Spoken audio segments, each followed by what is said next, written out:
नमो नमः छात्रों, आज की कक्षा में आप सभी का पुनः स्वागत है।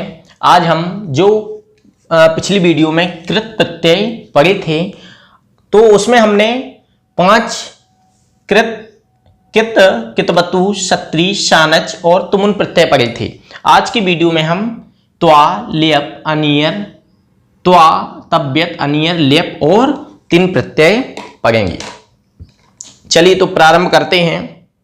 तो आपको प्रत्यय की परिभाषा तो पता ही होगी, क्योंकि उस दिन भी हमने पढ़ा था कि जो प्रत्यय संज्ञा, सर्वनाम, विशेषण आदि को बनाने के लिए, निष्पादन करने के लिए धातुभ्या विधीयन्ते अर्थात धातुओं के साथ प्रयोग किए जाते हैं। कौन से? जो प्रत्यय संज्ञा, सर्वनाम और विशेषण आदि को बनाने के लिए धातुओं के साथ प्रयोग किए जाते हैं उनके लिए कृत प्रत्यय कहते हैं। ठीक है, तो उनके हमने कुछ भेद, 5 भेद पिछली वीडियो में देख लिए थे। आज हम उसके आगे के भेदों को अर्थात त्वा, तव्यत, अनियर, लेप और तिन प्रत्यय को भी पढ़ेंगे। तो अभी आपने अगर वो वीडियो पिछला वीडियो नहीं देखा हो तो पहले उसको जरूर देखें, तभी आपका यह कृत प्रत्यय का प्रकरण पूरा होगा। तो आज हमको बहुत अच्छे से मन लगाकर रोचक तरीके से किसको पढ़ना है? त्वा, तव्यत, अनियर, लेप और तिन प्रत्यय। तो चले प्रारंभ करते हैं। तो एक बार थोड़ा सा पूर्व का देख लेते हैं। कित प्रत्यय जिसमें तह तह शेष बचता था, कितवतु जिसमें वान वान शेष बचता है पीछे का, सत्री जिसमें ना हलंत ना पीछे शेष बचता है, शानच में माना शेष बचता है और तुमुन में तुम शेष बचता है। तो इस प्रकार ये पढ़े आज हमने पिछली वीडियो के संक्षिप्त में कित, कितवतु, सत्री, शानच और तुमुन प्रत्यय। अब हम देखते हैं त्वा प्रत्यय। त्वा प्रत्यय जिसकी पहचान क्या है कि अंत में त्वा बचता है। अंत में क्या बचता है? त्वा बचता है। और अर्थ क्या होता है? कर। जैसे पठ धातु में त्वा प्रत्यय लगाएंगे, इसको कित्वा नहीं बोलते, त्वा बोलते हैं। पठ धातु में त्वा प्रत्यय लगाएंगे तो क्या बनेगा? पठित्वा।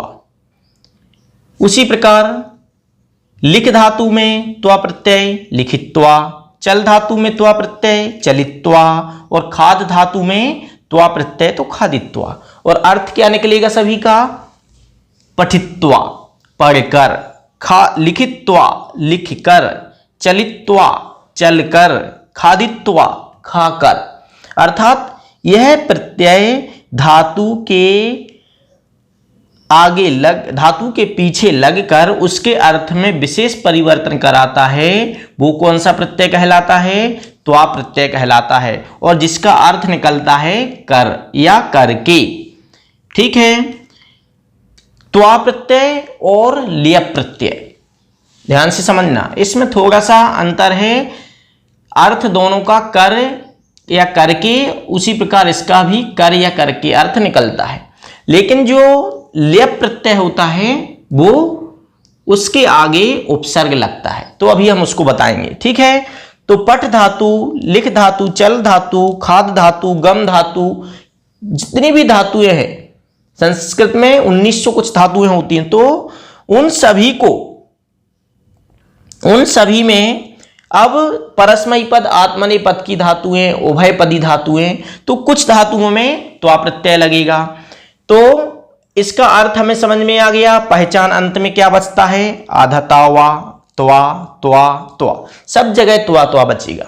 अब चलते हैं तव्यत प्रत्यय की ओर। तव्यत प्रत्यय क्या है?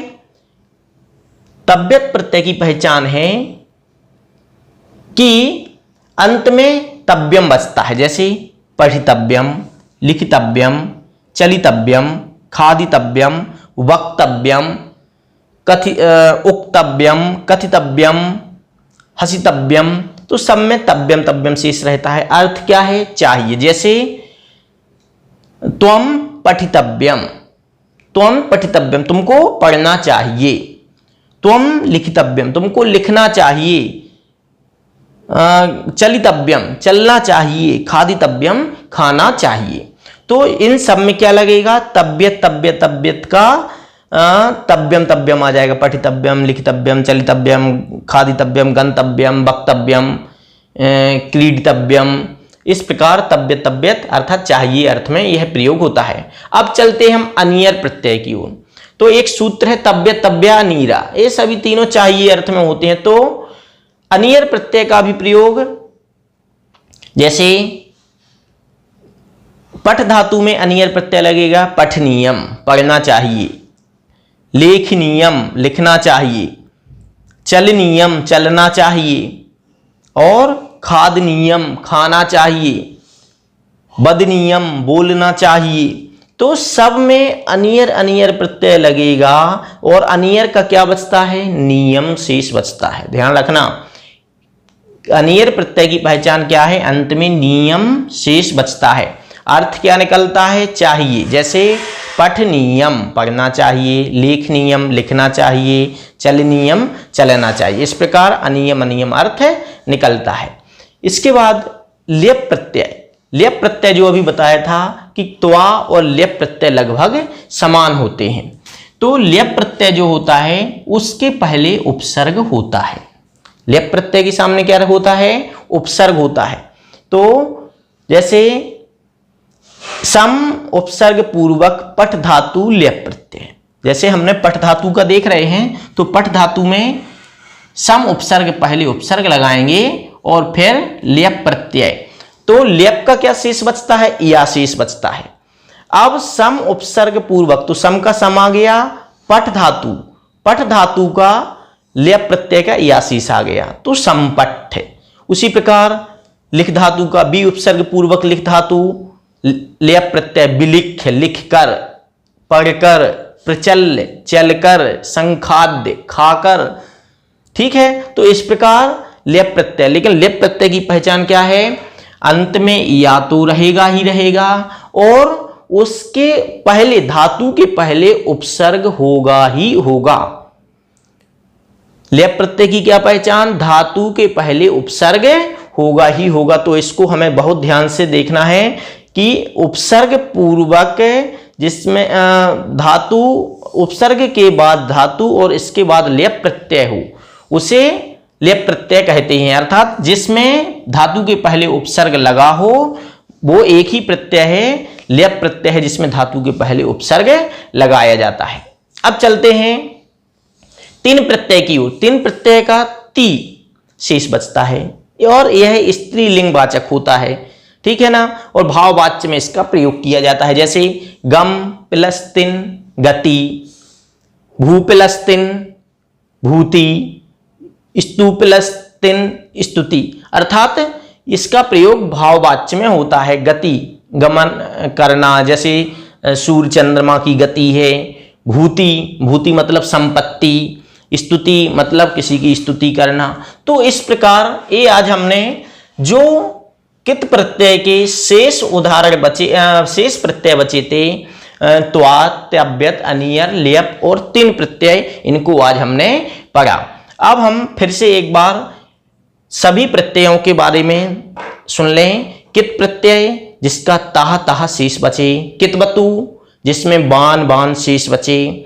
अर्थात पहचान कैसे करना है, तो जिसके अंत में बान है, तो सत्री जिसके अंत में नाना है, सानच जिसके अंत में माना है, और तुमुन जिसके अंत में तुम है, त्वा जिसके अंत में त्वा है, अर्थात आधता और वाह। तव्यत इसकी पहचान क्या है, जिसके अंत में तव्यम है। अनियर की पहचान जिसके अंत में अनियम है, जिसके अंत में अनियम है, नियम है। ठीक है। लेप प्रत्यय की जिस धातु के पहले उपसर्ग है और बाद में लेप प्रत्यय का या है। तो जैसे सब में देखिए या है। तिन, तिन में अंत में ती रहता है और विसर्ग रहता है। जैसे उदाहरण देख लें, गति भू धातु में तिन भूति, स्तु धातु में तिन स्तुति इत्यादि। तो आज हमने जो कृत प्रत्यय के शेष उदाहरण थे वो आज हमने पढ़े। अब अगले वीडियो में मैं आपको तद्धित प्रत्यय समझाऊंगा। धन्यवाद।